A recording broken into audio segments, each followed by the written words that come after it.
Hang on to the CLX band. One hand goes through each of the end loops, and I'm going to show you what I do with my squats. So I love the band pull apart. So I'm pulling apart. I'm actually activating the posterior scapular stabilizers just by pulling apart like this. And if you liken it to a goblet squat or holding handles of a bag, you could make it look like you're doing this. And automatically, without me telling you, turns on the posterior scapular stabilizers. I can hold that and I could start doing my squats where I bring my elbows to the inner knees. And I keep pulling apart. So the band is giving me feedback in that regard. I also like to do moves where I have one arm up and I'm depressing the scapula and one arm back as if I'm doing like a Brugger's, and I can hold this pose for squats. And I'll do maybe 5 to 10 by changing the hand position.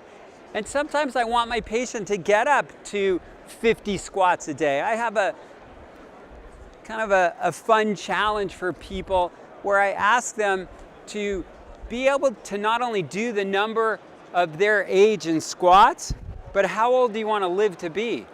So if you want to live to be 100, I always say, oh, you should be able to do 100 squats, not every day, but once every couple of weeks to check yourself so that you never lose it. Wouldn't that be great? Just don't ever lose your squat. So if you keep changing the arm position and you do 5 or 10 reps with different arm positions, it makes the whole squat so much easier. So that's an overhead. I can now come straight out and I'm getting the back side of my scapula.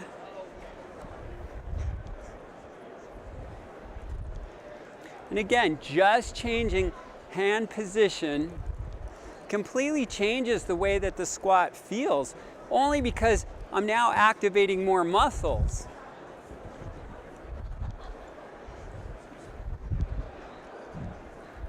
If I have a patient with a cervical problem,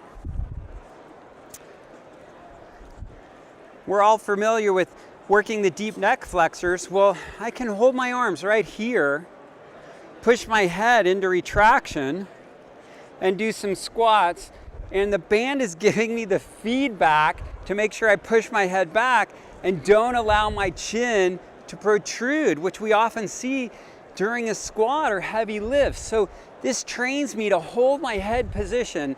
And honestly, I'm not even thinking about, my lower body. I'm just thinking about my neck right now. So I love that. We can do simple band pushes. I can wrap it around my waist, just like this. Changes the vectors of where I feel it in my squat. I'm along my iliac crest, and I can push out as I go down.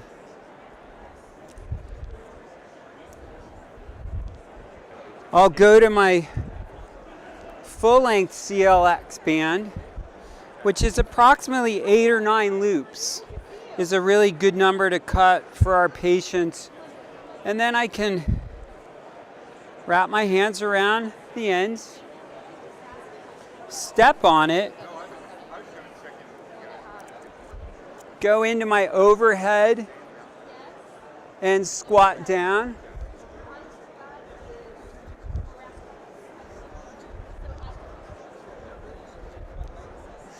And all the while I'm coaching my patient. Let's make sure that you maintain good foot position. Feet or instep is about shoulder width apart. Hold your pelvis in. Keep the stomach in. Hold the ribs. Right now you see I'm holding my arms out. I feel it in my shoulders. I can squeeze my shoulder blades together. Thumbs up. And I can do more squats. I'll bet you I'm getting close to doing 50 squats already, but I don't really feel like it in my legs. So I'm combining these compound moves, palms down.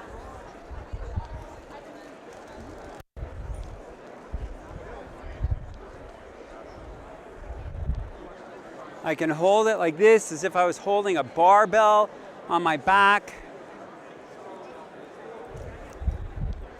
Each one of these positions is changing what I'm feeling on the back side and creating more activation of some of the stabilizer muscles. So it really makes it much more easy to do.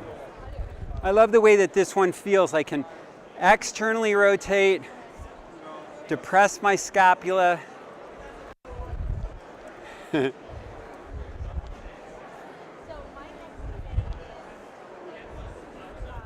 Change those vectors again. One arm up, one arm down.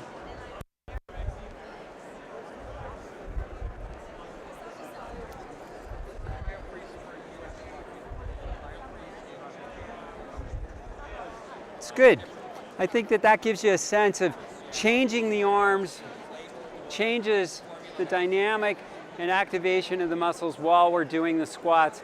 And it makes the squat just much more fun to do and engage in than just staying in one position all the time.